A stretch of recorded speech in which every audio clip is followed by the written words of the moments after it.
The episode that is nearest and dearest to my heart is the pilot, first episode. It depicts his anxiety about starting this experience, which is such an unknown. It's universal for every fourth-year medical student one day.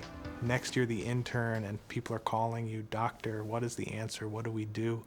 And you're no different than you were the day before. Necrosis and infected stool most likely indicate what, Dr. Dorian? The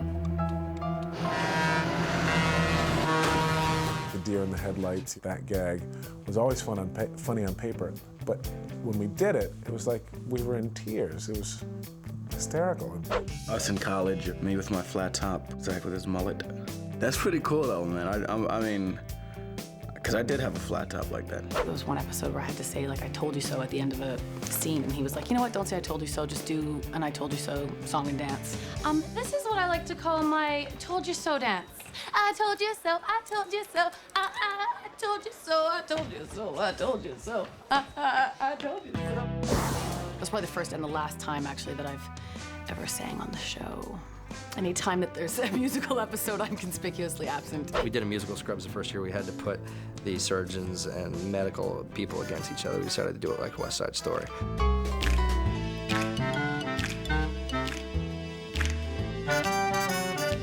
There's an episode where JD and Carla have developed a relationship. Give me that, Bambi. That's not a toy. Look, my name is not Bambi, okay?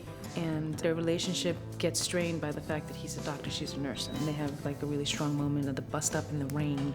You're a doctor, and you think that you're better than me because of it. Carla, I do not think... Admit it right now, I'll never respect you again. Okay, sometimes that's true.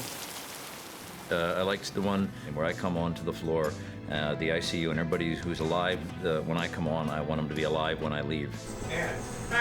Listen up. I have been cursed to work the night shift with you chuckleheads, which means if you screw up today, I'm gonna hit you hard, I'm gonna hit you fast. It's really Sarah's episode. Our writers really found her character and didn't make her a cute little girl anymore, but this really unbelievably vibrant young woman. And there's this great moment in it where Sarah's walking past camera and Cox taps her on the shoulder and tells her to come here. And it's just great shot. If a movie director was here shooting it, it wouldn't have been any better. What part of Don't Say It did you not understand? Was it the don't, or was it the say it? Oh, and I like Help Me, Help You to Sarah. That's the end of a scene. Help me to help you. Help me to help you, Barbie. Help me to help you. Help me to help you. Help me to help you. Help you. Help me. Help me. Help you. Help me to help you. I should get to work. That would be lovely. One of my favorite moments from the first season is when Adrian Wenner was annoying Elliot and going whack whack whack whack, and that was totally spontaneous on the set. I think we just in the script it said does something annoying to Elliot, and we were doing that in the writers' room for weeks. If you're not gonna help, get the hell out of my face and just go wait for your trust fund to mature. Dr. Reed, can I see you a minute? Dr. Kelso, I am so sorry. We should not talk about the first year without speaking to my old lady, right? Are you a good doctor? God, too soon to tell. For me, that was the first real emotional episode that we had done that really touched a lot of people's hearts. And of course, you know, I happened to be in the episode in a fantasy. Elliot became powerful, and Turk bonded with the patients in a way that he never had before, and JD sort of got through his first death, and she was okay with dying, and she sort of helped him, made him evaluate his life. That episode was directed by Mark Buckland, and it won a Humanitas Award. Finder.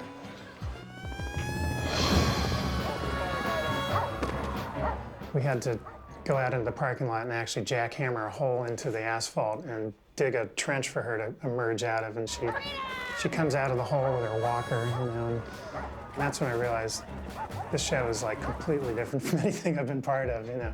One of my favorite things about Scrubs is that even though it's a comedy, it really takes the time to slow down and deal with real issues, either in relationships or, you know, with the realities of working in a hospital. So we had an episode where we had to kind of live through and foreshadow JD and Elliot's romance, coming together, breaking up. We keep going back to the day that they spend their day in bed together, and they keep eating pizza, so the pizza becomes like a clock. The wheels are going down. It was a very inventive show where a shrink had been called in to talk to all of the doctors about their life. And of course, as they do it, a lot of interesting things get revealed. Relationships are so fragile. It just takes one thing, one tiny little offense, and it can snowball on you. And it was very interesting. At one point, we had talked about, in order to get the show down, to cut it down. And I really admired Bill when he said, I'm not going to do this to the actors. They nailed these things, they worked hard on them, and I'm not going to cut them up and not keep them intact.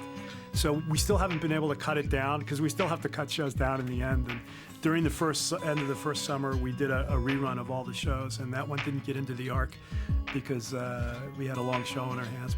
I've always been so sure about everything in my life. I was sure that I wanted to be a doctor, and I was sure that I was going to be married by the time I was 25. But relationships,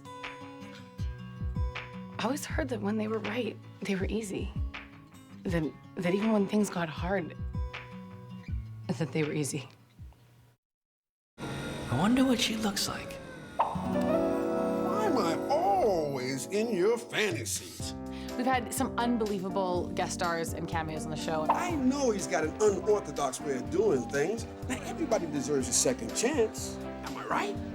I say J.J. Walker was a big... Who are you? When you get to bring in these kind of pop culture, TV icons that we grew up with, it was exciting. I miss Jimmy Walker, man.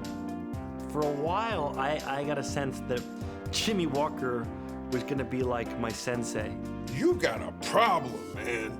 The fact that Carrot Top would come on and be a fantasy of what the world's most annoying person could be made me laugh. All right, welcome to the ICU! Brendan's my #1 draft pick, Brendan Fraser. He was terrific. You usually get uncomfortable hugging a guy right about now. Bring it, baby. Brendan's going to do a show under one condition. He said, I want to do a 2 episodes so I can actually come up with a character. Me so cranky! Well, I'm not just playing Brendan Fraser, playing some swashbuckling version of himself. You're a little weird, aren't you? Just a little bit. To have John Ritter on the show was awesome. Dad? Hey, Mr. Dorian. Hey, boys, what's shaking?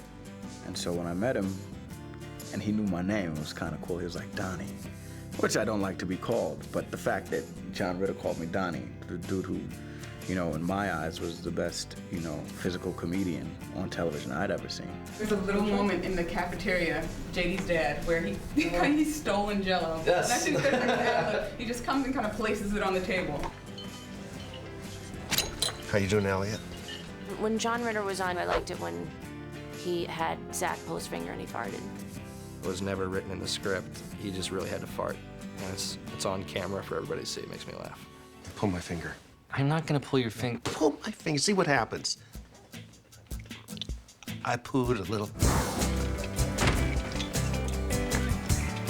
Sean Hayes was nice enough to come in and play the Golden Boy intern that JD was competing with. Hey, man, how are you? Hey, how are you?